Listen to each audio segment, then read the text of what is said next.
Nous sommes le 31 août 2021. Nous sommes sur la D940, direction Vierzon.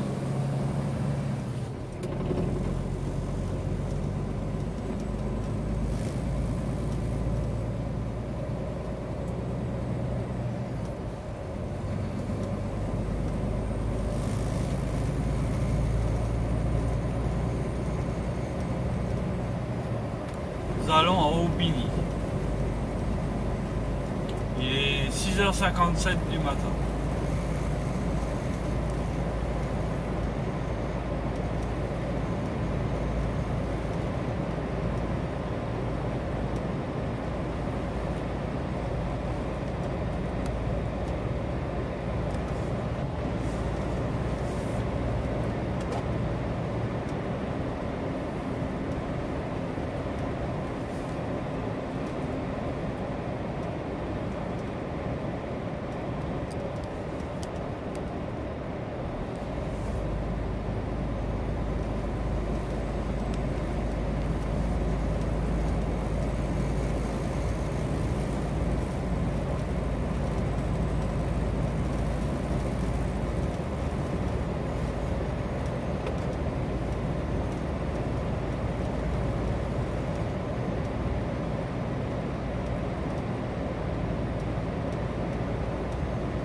L'ouverture qui montre toute la tristesse, puis l'allégresse du fils de face de cuir qui regarde son père et signé d'un grand, d'un très grand, d'un très très grand de la chanson française à émotion.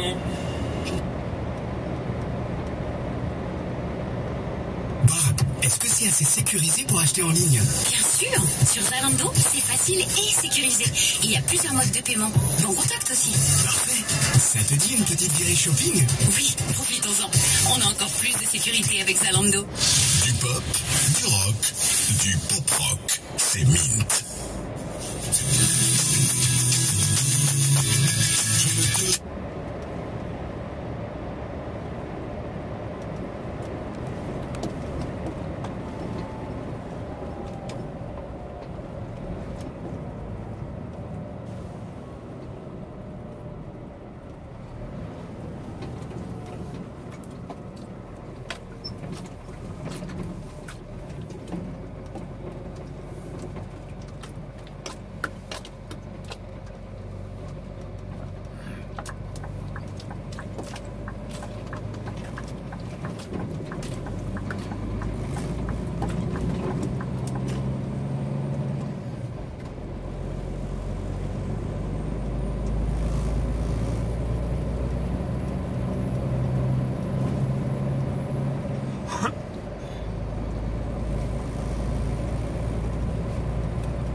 Le Scarabée dans le Rouennais, le vaccinodrome des villages installé depuis 4 mois et demi. Oscar Abellon qui va rejoindre le centre de Rouen dans l'an.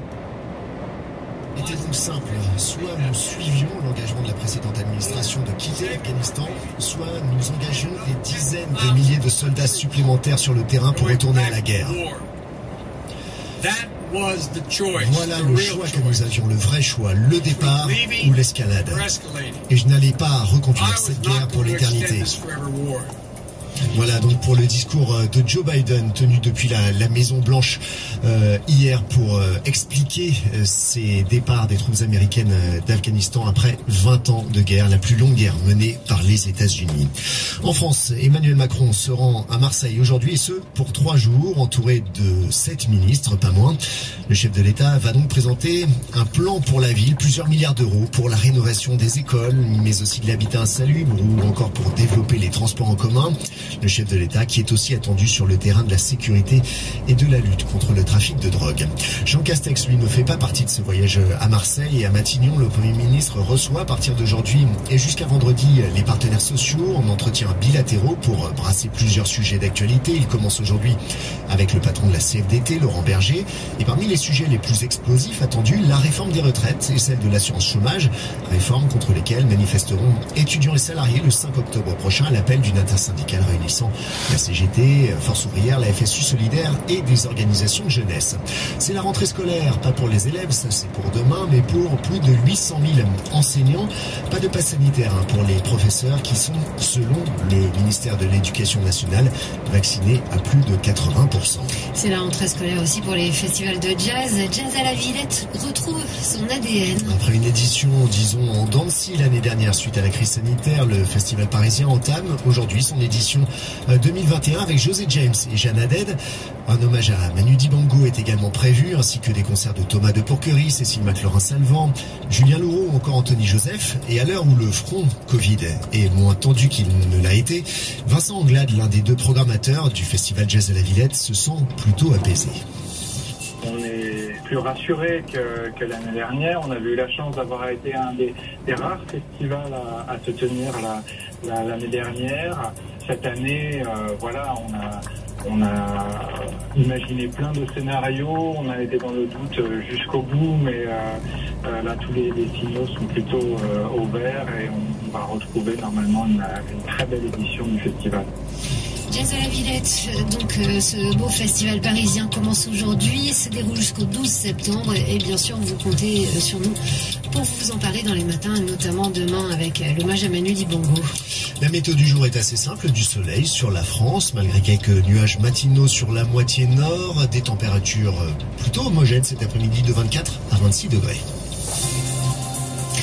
7h04 sur TSF Jazz, c'est donc la rentrée pour les enseignants aujourd'hui, pour les élèves c'est demain, ça veut dire que cet après-midi les élèves vont encore pouvoir regarder des dessins animés, s'ils ont été bien sages bien sûr, et on en a un pour eux à voir sur la plateforme Oku, la plateforme jeunesse de France Télé, et c'est une adaptation de la BD Catfish Blues, vous l'avez compris, il y est question de musique, on va vous présenter ça d'ici quelques instants. Auparavant, voici le pianiste Giovanni Mirabassi et tout de suite après la pub, Stan Getz, Nobody Else But Me. Bouygues Télécom. Véro de Vannes voudrait équiper son ado Victor d'un premier forfait mobile pour la rentrée. Mais Véro souhaiterait que ce forfait s'adapte à l'évolution des besoins de Victor sans qu'il n'en abuse. Eh bien Véro, cette offre va vous ravir. Bouygues Télécom invente son forfait sensation évolutif 1 à 10 Go. Un forfait qui grandit avec votre ado pour seulement 3,99€ par mois la première année pour les clients B-Box, puis 11,99€ par mois. Et oui, seulement 3,99€ par mois. Rendez-vous vite sur bouyguestelecom.fr. Engagement 12 mois, France métropolitaine, offre soumise à condition. Les enfants, c'est vrai. Merguez ou chipot? Papa, sérieux? Y'en a marre des saucisses au petit-déj. Pas facile d'oublier les vacances, hein. Profitez des ventes flash de rentrée Amazon jusqu'à moins 40%. Vous avez bien entendu, jusqu'à moins 40%, mais jusqu'au 6 septembre seulement. Félicitations, la voiture est à vous pour 15 000 €. Et à cela s'ajoute bien sûr le prix des taxes ignorés et les frais de service ignorés, 600 € ignorés, ce qui nous amène à 16 000 ignorés.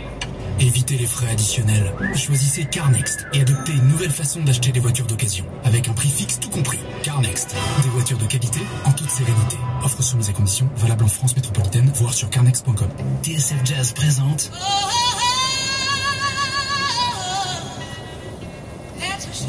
Aretha Franklin, la reine de la soul. Aretha. Retrouvons toute la carrière d'Aretha Franklin. Tous ses plus grands titres en version originale et des inédits.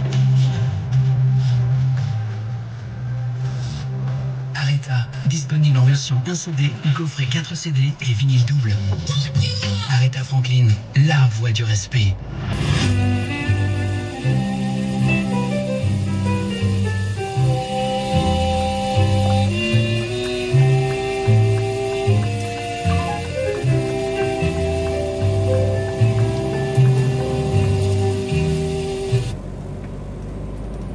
Bien sûr, comme sur toutes les manifestations, le pass sanitaire sera obligatoire pour accéder aux rencontres, aux projections et à toutes les performances de ce festival. Voilà, sinon, Paul, si vous avez conçu un bébé cette année, un bébé qui doit naître en 2022... Alors je suis pas au courant encore, peut-être que j'ai fait ça, mais je vais il faut quand même réfléchir, on ne sait jamais, réfléchir au prénom. Sur un accident. Voilà, au prénom, c'est important le prénom d'un bébé. Alors, si on n'a pas d'idée, il y a la tendance. Et la tendance des prénoms vient de sortir pour 2022 et c'est la révolution, puisque Gabriel et Emma, les deux prénoms les plus donnés depuis plusieurs années, et ben ces deux prénoms sont détrônés par Léo pour les garçons et Jade pour les filles. Voilà, ce sont les deux prénoms tendance.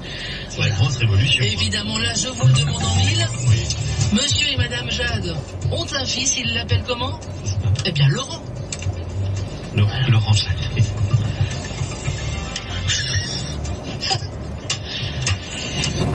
Il va faire chaud aujourd'hui. Oui. Petite orangeade, voilà. Mais c'est un peu désuet comme mot. Vous voyez, vous demandez une orangeade à une terrasse. Tout de suite, le serveur s'arrête et vous demande quel âge vous avez. Vous voyez, ces petits mots qu'on n'utilise plus. Du soleil tout au long de la journée, de la chaleur jusqu'à 25 degrés cet après-midi au meilleur de la journée, nous dit Météo France. Du soleil pour tout le monde à toute altitude. On a un petit peu de brume et de brouillard sur l'est de la région pour l'instant, le secteur de Montbéliard, un petit peu sur les militants aussi, pas mal de brouillard. Ce matin, ça se dissipe et ça se lève très vite. 25 donc cet après-midi dans le Jura, 23 si vous êtes dans le secteur de Besançon ou dans le coin de Vesoul également. On a Roland à Salins à 6h, il faisait 12 degrés tout à l'heure. Vous voyez Laurent Jade, on y revient. Ah pardon. Roland Jade, ça marche pas.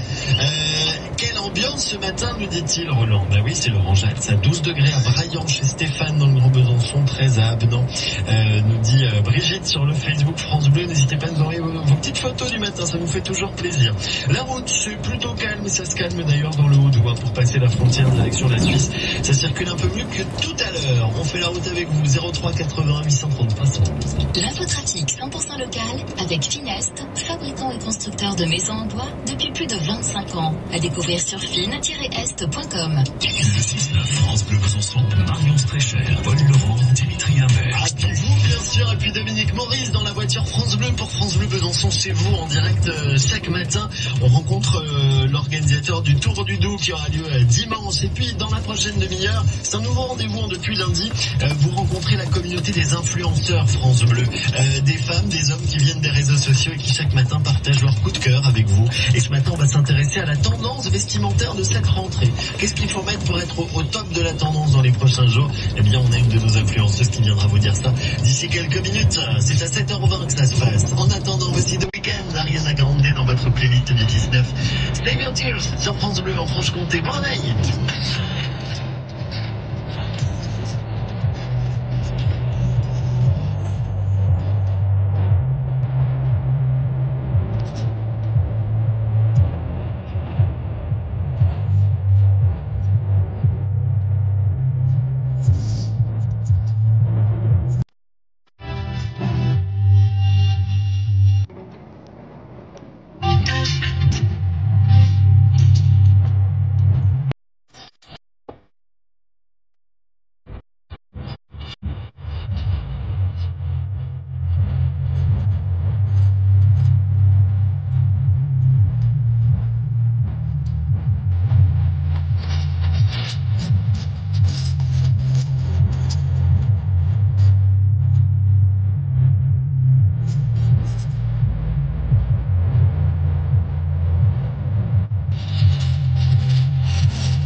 ruiner.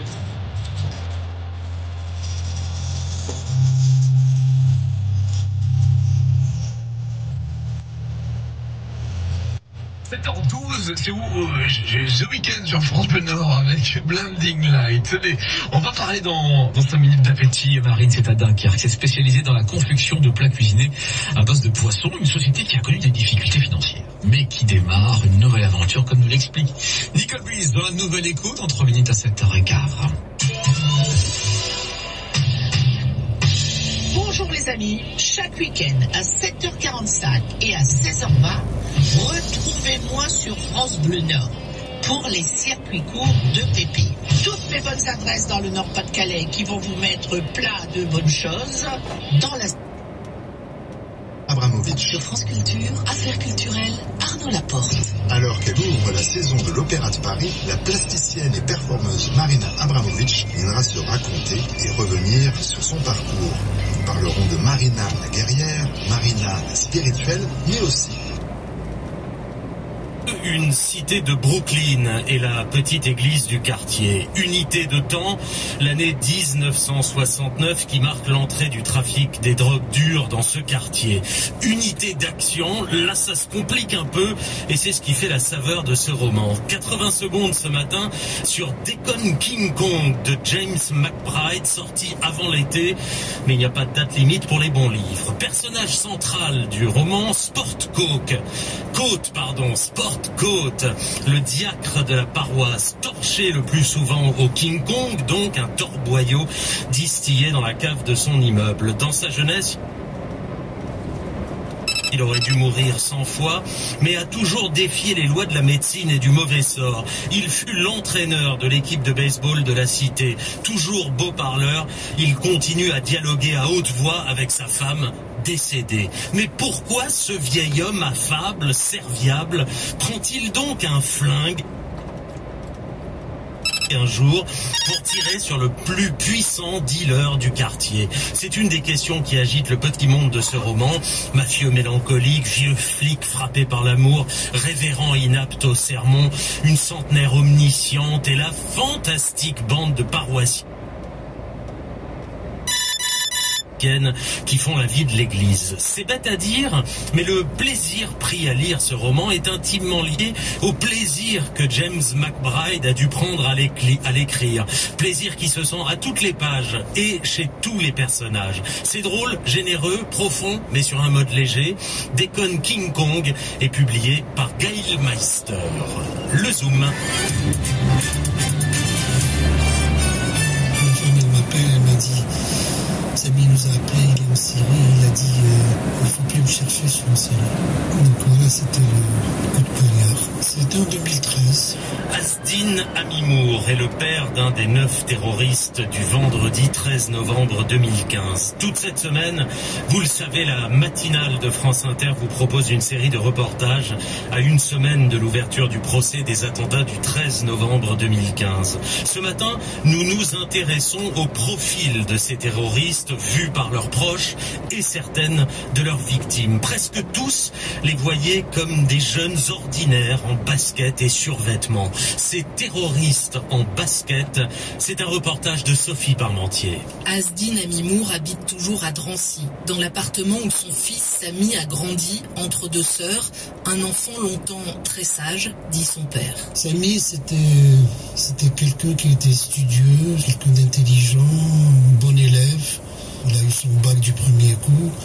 Après, il s'est inscrit à la fac. Il aimait le foot. Donc voilà, j'ai rien remarqué jusqu'au jour où j'ai vu qu'il a commencé à s'intéresser à la religion. Il a commencé à faire la prière. Et puis, il s'est mis à regarder des vidéos et tout ça. Des vidéos sur l'islam. Et puis, des fois, ça débordait sur Ben Laden. Quand il m'a dit qu'il a envie de partir au Yémen pour apprendre l'arabe, la religion et tout ça, j'ai dit c'est pas la bonne solution. Samy Amimour est alors mis en examen par le juge antiterroriste Marc Trévidic qui le soupçonne de vouloir partir faire le djihad. Nous sommes en 2012. L'année suivante, Samy Amimour déjoue son contrôle judiciaire et s'envole pour la Syrie. 2 ans plus tard, le 13 novembre 2015, il est l'un des 3 kamikazes du Bataclan. Son père, Asdin Amimour, ne l'apprend n'apprend que le surlendemain de la bouche d'un policier qui vient de le placer en garde à vue. Je dis, quoi? Mon fils est impliqué dans cette histoire du Bataclan? Il m'a dit oui. Là, j'étais choqué, j'étais à la fois triste, j'étais en colère, et tout ça à la fois.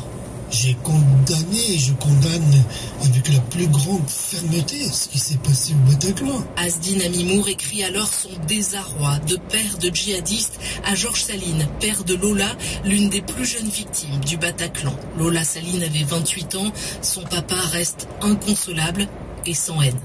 Le souvenir de ma fille m'habite quotidiennement.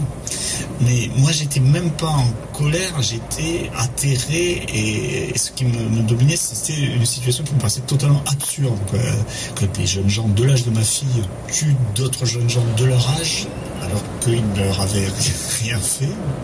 Qu'on ait tué Lola dans le cadre d'une guerre qui se déroule au Proche-Orient, quel rapport quand même? Marie, elle, a été prise en otage par les deux autres terroristes du Bataclan dans un étroit couloir longeant le balcon. Elle leur a fait face pendant 2 heures et a été frappée par leur allure ordinaire, contrastant avec leur gilet explosif. Il n'y avait rien d'effrayant, quoi. Le plus grand et le plus mince, celui qui était en noir, il avait des yeux un peu fanatiques comme ça. Il y avait un regard un peu illuminé, quoi.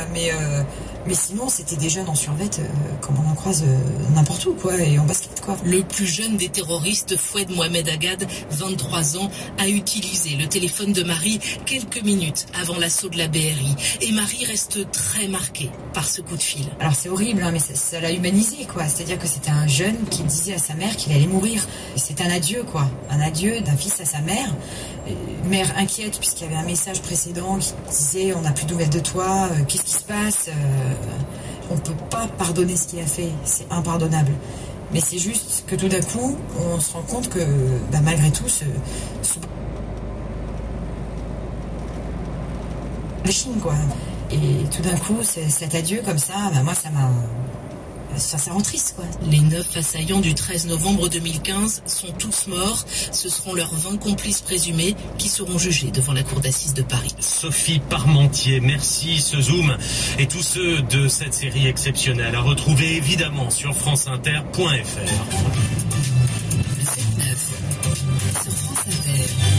Il est 7h20 en toute subjectivité, le nouveau rendez-vous d'analyse et d'opinion du 7-9 de France Inter avec ce matin le journaliste du Figaro, responsable de la rubrique Figaro Vox. Alexandre Devecchio, bonjour. Bonjour Nicolas. Vous revenez en toute subjectivité sur la décision de panthéoniser Joséphine Baker. Beaucoup d'observateurs ont souligné que c'était la première femme noire à entrer au Panthéon.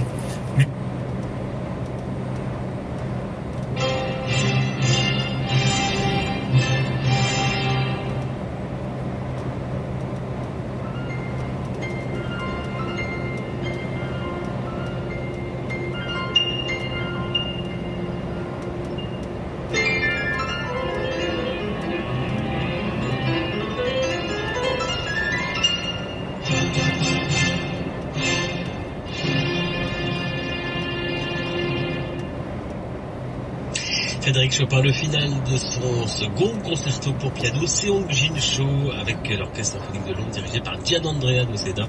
C'est une nouveauté qui vient de paraître chez Deutsche Grammophon. Il est 7h21. France Musique. Vous allez l'adorer. Une chance au grattage, une chance au tirage et à tous les coups de l'argent pour restaurer des monuments français. Le loto du patrimoine est de retour.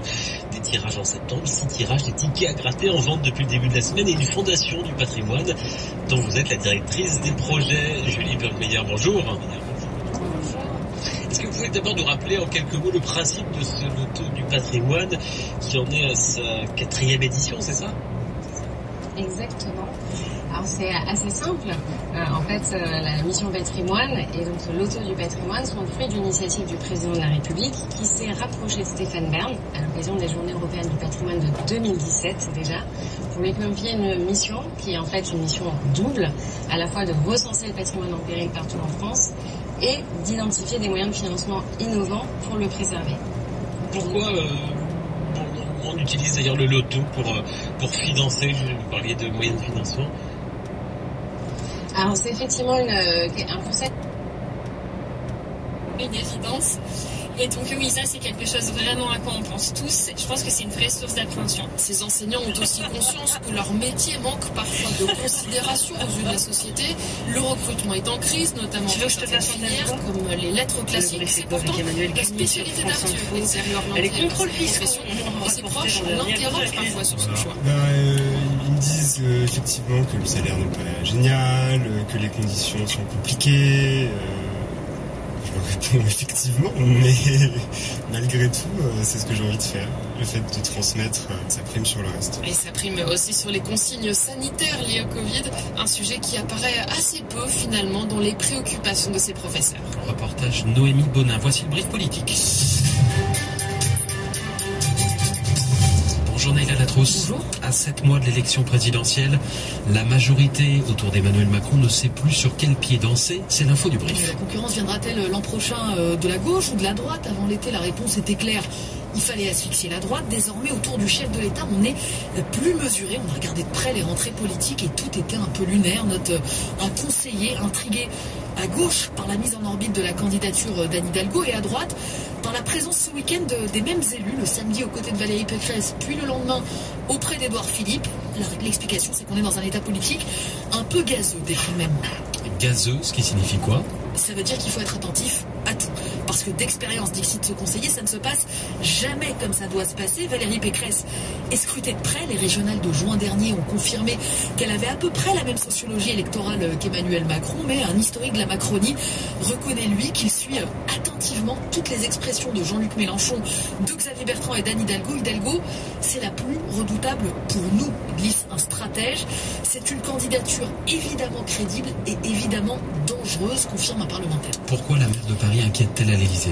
Parce qu'elle arrive à imposer sa candidature beaucoup plus facilement qu'on ne l'avait envisagé, explique un élu. Ce n'est pas nouveau monde, ce n'est pas tableau Excel, mais c'est intelligemment construit. Hidalgo, elle est rusée comme pas possible. Description faite par une ministre qui est juste capable de nouer des alliances avec les écologistes, avec les communistes et de rallier à elle de surcroît un certain nombre de parlementaires d'En Marche. Pour l'heure, autour d'Emmanuel Macron, on se rassure tout de même en regardant les sondages. Son socle de 2017 est ultra stable, nous dit-on, mais tout de même, histoire de rien négliger.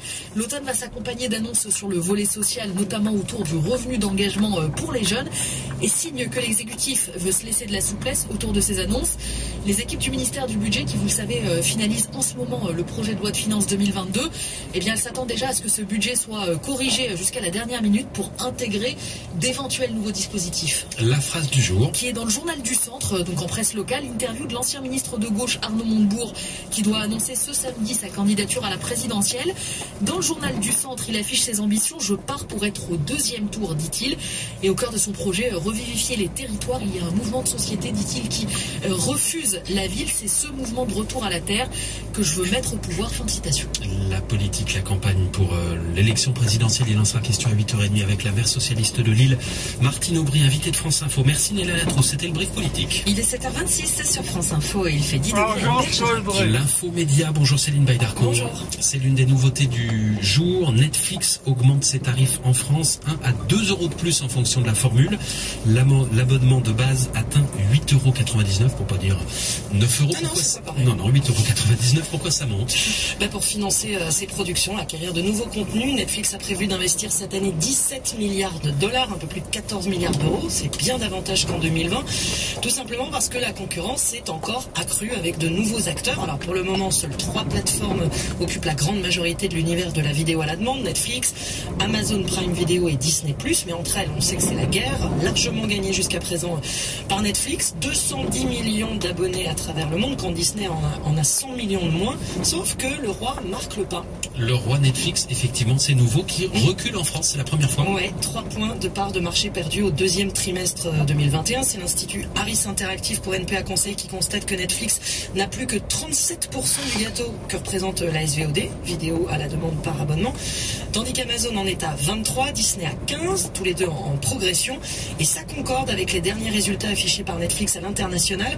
Seulement 1,5 million d'abonnés supplémentaires, principalement en Asie, quand Disney+, en a engrangé 12 millions. Comment expliquer ce petit trou d'air de Netflix? Si vous voulez garder vos abonnés et en séduire de nouveau, il faut proposer des nouveautés et de qualité. Or, ces derniers mois ont été assez pauvres, excepté la suite de Lupin avec Omar Sy. La pandémie a mis à l'arrêt beaucoup de tournages l'an dernier et ça s'est ressenti sur le renouvellement des séries. Mais ça y est, l'offre va très vite de nouveau s'enrichir et notamment dès vendredi avec le coup d'envoi de la 5e et ultime saison de la Casa de Papel.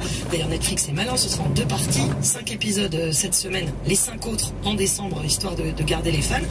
Autre raison du recul de Netflix, des contenus premium désormais partout, sur toutes les plateformes. Et puis, la montée en puissance de la VOD, c'est-à-dire des services de streaming vidéo financés par la pub. Vous avez là aussi d'excellentes productions, mais à un tarif moins élevé, puisque la contrepartie, c'est que vous devez supporter des écrans de publicité. Et ça, les foyers en sont de plus en plus friands. Vous vouliez également revenir sur une info que vous avez donnée hier. Elle concerne la série de TF1 sur l'affaire Grégory. Voilà, je me suis trompé dans la date de diffusion, toutes mes excuses. Une affaire française sera lancée le lundi 20 septembre.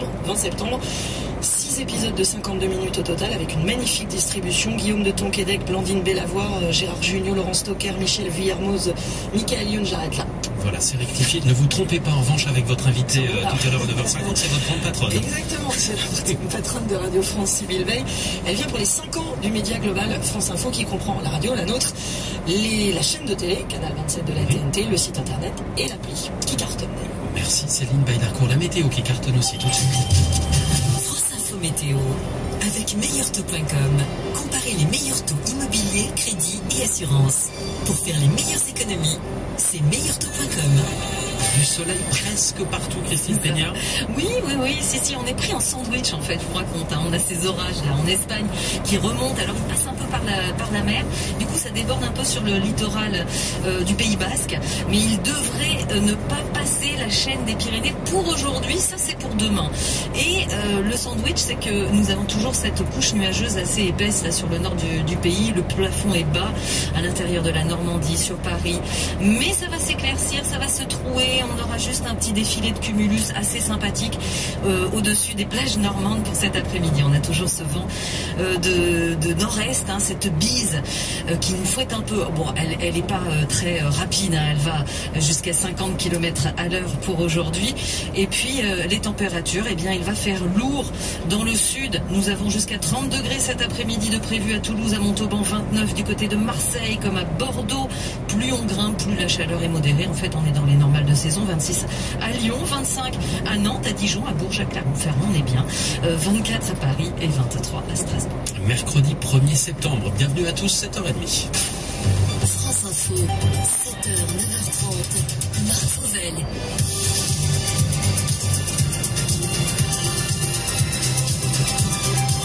L'info Laurent Sénéchal. Ils vérifient sans doute leur cartable à l'heure qu'il est ou sont en train de serrer leur lacet. 800 000 enseignants font aujourd'hui leur rentrée avant les élèves demain. Sans passe sanitaire chez nous dans les écoles, alors qu'il arrive aujourd'hui en Italie. Bruce de Galzin, correspondant de France Info à Rome. Vaccin ou test négatif récent, désormais obligatoire pour tous les professeurs du pays. L'Italie a été le premier pays à obliger ses soignants à se vacciner. Depuis aujourd'hui, le personnel scolaire doit lui montrer son passe sanitaire s'il veut entrer dans son établissement. 90% du personnel est vacciné, le reste devra donc montrer un test négatif qui sera contrôlé chaque matin. Sans passe sanitaire, une absence injustifiée au travail est déclenchée et au bout de 5 jours, la sanction est administrative avec une amende jusqu'à 1 000 € et une suspension sans salaire. Les étudiants devront eux aussi montrer patte blanche. En revanche, pas les élèves jusqu'à la terminale. Si 70% de la population italienne est vaccinée, seulement 55% des adolescents ont reçu une première dose. Le masque restera donc obligatoire à l'école dès 6 ans et si un cas est détecté, la classe sera mise en quarantaine, 7 jours pour les vaccinés, 10 pour les non-vaccinés. Le gouvernement italien assure qu'il veut maintenir toutes ces classes ouvertes et éviter l'école à distance qui en 1 an et demi a déjà créé d'énormes inégalités. Rome, Bruce de Galzin. Un plan d'urgence pour Marseille. Emmanuel Macron arrive cet après-midi pour 3 jours dans la ville. Il doit détailler un plan d'1 milliard d'euros pour rénover près de la moitié des écoles de Marseille et puis des renforts, 300 policiers et des magistrats pour lutter contre le trafic de drogue et les règlements de compte. Le président sera cet après-midi au commissariat des quartiers nord. Et si 7 ministres accompagnent Emmanuel Macron à Marseille, Jean Castex lui reste à Matignon. Le Premier ministre reçoit les syndicats et le patronat jusqu'à la fin de la semaine pour parler retraite et pouvoir pouvoir d'achat. CGT et FO notamment veulent manifester le 5 octobre pour les salaires. Vos données sont-elles sûres quand vous réalisez un test en pharmacie? Le résultat est transmis à l'assurance maladie, ce qui permet de suivre précisément l'épidémie. Mais la CNIL, la Commission Informatique et Liberté, ouvre une enquête sur une fuite potentielle. Les données personnelles de 700 000 Français exposées d'après Mediapart, ce que réfute la plateforme pointée du doigt, un prestataire qui s'appelle France Test. C'était ça ou l'escalade, se justifie le président américain Joe Biden après le retrait de ses troupes en Afghanistan. Les évacuations ont même été un immense succès d'après lui. 123 000 personnes ont pu quitter l'Afghanistan depuis l'arrivée au pouvoir des talibans, mais les opérations ont eu lieu dans le chaos, la panique. Un attentat du groupe État islamique à Kaboul la semaine dernière a même tué une centaine de personnes. Et puis ça n'était pas qu'une impression, l'été a bien été pourri pour les 3/4 de la France. Seul le sud-est a été préservé. Ailleurs, Valentin Dunat, fraîcheur, humidité à des niveaux inédits en 7 ans. En moyenne, il a plu 23% de plus que la normale et cette hausse des précipitations est encore plus saisissante dans la moitié nord du pays, plus 35% à Lyon, 36% à Lille, 77% à Strasbourg.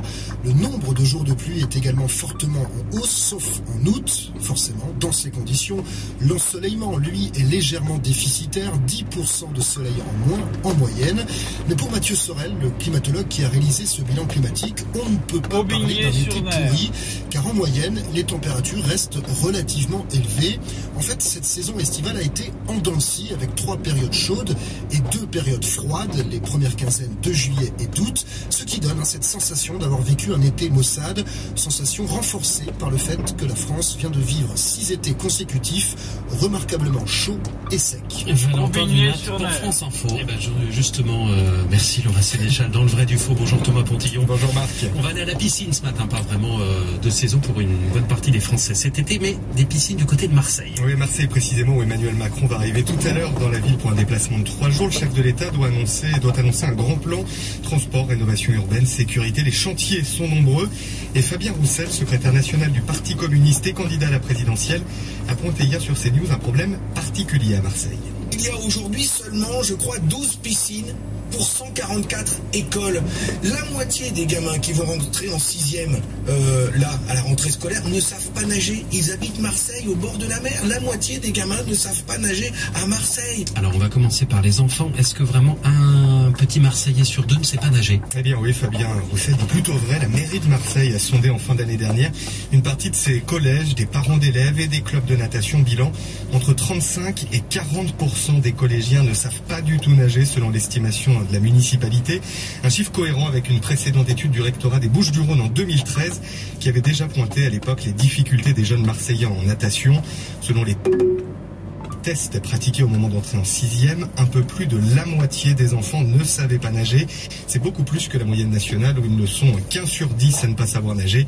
C'est ce que nous disait une enquête du ministère des Sports publiée il y a 2 ans. Est-ce qu'il n'y a vraiment que 12 piscines à Marseille, comme le dit le patron des communistes? Alors oui, c'est presque ça. Marseille compte 14 piscines et 2 en cours de réhabilitation. Mais Fabien Roussel a plutôt raison sur le constat. La ville est sous-dotée. En 2018, d'ailleurs, un rapport de la Cour des comptes avait estimé que le ratio de piscines par habitant à Marseille était 6 fois inférieur à la moyenne nationale. Selon l'adjoint au sport que l'on a contacté hier, c'est encore pire dans les quartiers nord de la ville où il n'y a que 2 piscines pour environ 90 écoles. Conséquence, il y a moins de créneaux pour les élèves et ce sont dans ces arrondissements sensibles et mal équipés que les jeunes savent le moins nager. Thomas Pontillon pour le vrai du faux. Bonjour Xavier Montferrand. Bonjour Marc, bonjour à tous. Les sports. France Info Sport avec le Schneider électrique Marathon de Paris. Courons ensemble vers un avenir plus propre. Ce n'est pas lui qu'on attendait. Ben non, finalement, Mbappé reste donc bien au PSG. C'est Antoine Griezmann qui s'en va, pas au Real, non, il quitte le Barça pour retourner à l'Atlético Madrid, son ancien club, dans les toutes dernières heures du mercato. Griezmann qui est avec Mbappé d'ailleurs et les Bleus à Strasbourg pour affronter la Bosnie ce soir. C'est le dossier poker menteur du jour, signé Stéphane. Et sur la pelouse de la Méno, lors de la traditionnelle séance d'entraînement de veille de match, Antoine Griezmann n'avait pas l'air, au milieu de ses partenaires de l'équipe de France, de se soucier de son avenir. Chambreur comme à son habitude, l'attaquant des Bleus a enchaîné les tours de terrain avant de participer à la mise en place tactique. Rien de surprenant finalement. Ce qui l'était plus, c'était la conférence de presse d'avant-match quand Didier Deschamps, le sélectionneur de l'équipe de France, a été interpellé avant la rencontre des Bleus contre la Bosnie-Herzégovine par un journaliste espagnol. Bonjour, mister. Hola, Álvaro Montero, Mediaset España. Comme Griezmann, qui maintenant il peut être Atlético de Madrid. Didier Deschamps lui a répondu poliment. C'est proche de notre match, bien évidemment, mais bon, ce soir à minuit, tout sera clair, même si c'est peut-être déjà clair maintenant. Antoine Griezmann, qui n'a pas quitté Strasbourg pour finaliser ce retour à l'Atlético Madrid, avait effectivement tranché pour son avenir quelques heures avant la clôture du mercato. Il retournera dans ce club où il a explosé, où il a passé 5 ans entre 2014 et 2019, après le rassemblement de l'équipe de France. Voilà, France-Bosnie ce soir pour les qualifications à la Coupe du Monde 2022, c'est à 20h45 et ce sera à vivre en direct sur France Info. 34 médailles pour la France aux Jeux Paralympiques de Tokyo. De nouvelles tôt ce matin, dont une en or pour Florian Joanny en cyclisme sur route. Ça ne vole pas très haut à l'US Open de tennis. Ouais, c'est l'histoire d'une pause pipi qui ne passe pas, celle de Stefanos Tsitsipas, un peu trop longue au goût d'Andy Murray, le Britannique éliminé au premier tour par le jeune grec et qui l'accuse d'avoir cassé le rythme à plusieurs reprises. Ça ne le fait pas rire, Andy. Le problème n'est pas la pause en elle-même, c'est la durée. Je savais que je devais m'attendre à ça face à lui.